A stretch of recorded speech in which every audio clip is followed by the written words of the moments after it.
Hello mga stories! Pasensya na walang. Okay. Happy weekend ba sa inyo lahat?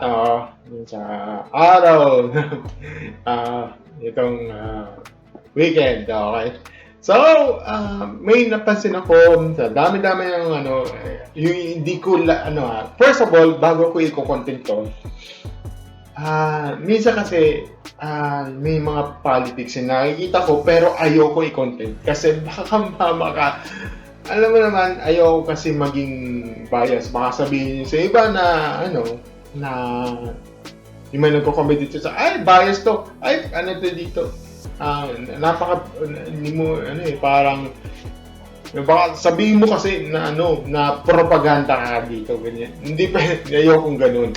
I want to kasi gusto ko kasi maging healthy naman. Pero okay lang yun. Minsan hindi maiwasan na magkakaroon tayo ng toxic ng mga social media na hindi natin maaasahan. Pero okay, ano yun, gusto ko kasi yung magkaroon ng issue na dapat ilatag natin sa mga ganitong paraan. Diba? So, ito, papag-usapan natin. Ito yung tungkol ito sa itong isa sa staff ng Marugay, ano to parang kung isi-search ko to, ito isang restaurant ng Japanese cuisine ata, Japanese restaurant na mayroong tempura, mayroong siguro mga sushi at hindi ko kasi alam yung mga yung mga menu dito. Pero meron kasi dito na medyo takot tingin parang gusto mag kumain lunch or para yun lang Pero ito iba to. Sabi daw dito nakalagay, I feel bad sa mga staff na maragamit. So, ayun, ito sabi niya dito this is after lunch kanina. May babae na nauna sa akin. Feeling ko na kakauntingin siya. Nag-order siya ng gyudon, tonkatsu, onigiri, beef teriyaki, tapos nagbabayad na sana siya ng, mapansin niya, madami in-order niya for 2 people. Okay, siguro, parang nagkamali or parang naiintindihan ko naman yun pero pag ganyan kasi, i-raise up mo agad sige, pero pag-usapan natin yan. In order na 2 people, per words, binalik niya ng Yugo kasi ayaw na raw niya bilhin. Di pa nabayaran. This is my third time sa Malaga. I know orders na made on the spot or at least assemble on the spot. Wala masyado tao kasi mga 2 p.m. na to. The server ayaw sana kunin pero pinush yung babae na misking customer na, so no choice na kinuha ng server dahil muntik matapon. Lumating kasama ni Kuya server, pinagalitan siya bakit daw niya kinuha, tapos in-explain sa babae na hindi daw pwede ibalik. Pinilit ng babae na ayaw niya yung yun, tapos iniwan sila.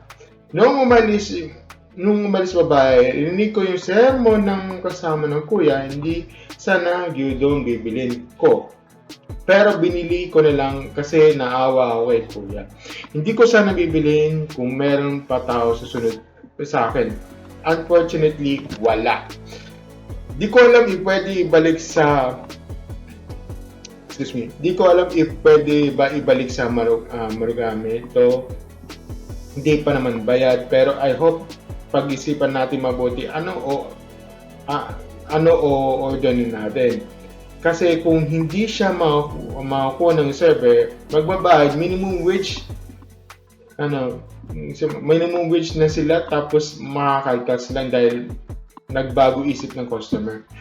Ayun, yun. Ito long story short para sa akin. Ganun, kasi, same thing yung isa kasi, nagbago isip. Sa amin, ganun din yung mga pamilya ko. Especially yung kapatid ko kasi, To be honest, kasi hindi naman galante, medyo kasi pamilado kasi. Medyo may kaya, yun. Sabihin natin ganun. So, kasi yung kapatid ko kasi may kaya na minsan kasi pag may okasyon, minsan pinapa-invite kami ng mga kami mga magkakapatid. Even yung mga parents ko na kumain sa isang saluhan ganito. Kakain sa restaurant yun. Tapos ang sa amin kasi dito may umorder na additional order. Pizza. So nag-order kami, ganun. Yung additional, may may main dish, yung ganun, okay naman eh. Pero yung nag-additional order sana kami ng pizza. Pero medyo talagang delay, follow-up na kami ng follow-up, alos maubos na, magbibil na eh, ganun, di ba? Nagbibil na. Hanggang sa hindi, na lang, kakancel na lang. Kakancel na lang. Nagkataon na nagkakadating lang yung pizza. Hindi, cancel mo na lang kasi, na kami, ganyan. Na kami, magbibil na kami, ganyan. Hindi, binawi. Ngayon, binalik yung may kasama ng manager. As a compensation na food. Kasi for free. Iniisip-isip ko, kaya sinabi ko sinisip ko sa kapatid ko na hindi pinaliwanag sa manager na ito compensation free, sige, okay, ganun. Di umalis yung manager. Sabi ko sa kapatid ko, hindi free yan. Sagot ng staff yan. Oo. Magkano yan? Magkano yan? Sabi ko, magkano ganito? 500. Ngayon, yung 500 na yun, sagot ng staff yun. Anong sinabi? Wala siyang sinabi. Sabi ko naman, ako, to be honest, nalungkot ako sa donasyon. Yung nga lang, at saka kaltas to ng staff. 'Di ba? Hindi ko kung sana minimum wage yan, di biro yan na na minimum wage yung yung sweldo nila. Yun yan, nabayaran na nga yun. Nabayaran yung parang naging salary deduction ang sinabi ko sa kanya. Even yung ate ko, tsaka yung kapatid ko, tsaka yung bunso ko, yung kapatid, okay, na sinabi ko na salary deduction ng staff, which is nakakaawa naman. Pero gusto ko sanang kukunin yun. Yun nga lang, tanging manager na nag-declare na, which is hindi kasi parang gusto ko sinabi ko na bayaran ko na lang hindi na compensation na kasi alam ko yung mangyayari hindi kasi parang hindi na sir parang sinabi ng manager, hindi na sir sagot na yan, libre na yan, free na yan, ganyan. Hindi na ako naglang sarili deduction yun. Kahit sabihin mong bayad ako pero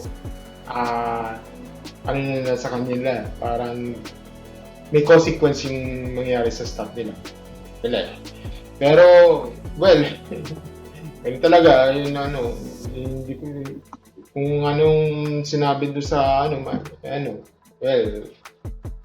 kung ano yung sinabi magagawa. Pero parang yung kukwento mo parang baka sabihin ng iba yung pagkukwento mo parang hindi mo tinolerate. Parang na hindi mo pinagtanggol yung staff pinagtanggol ko na yan, pero wala eh. Kahit sabihin mo mabayaran ko yan, pero may consequence yung stock. Hindi ko kasi. At saka, pangalawa, ayaw ko kasing yan. Well, nakakalungkot, pero ayaw ko na magsalita kasi baka maging one-sided ako dito. Yun. Sana itong ito sa San Lazaro. Pag mag-order kayo sa mga customers, pag mag-order kayo, you have to double check muna.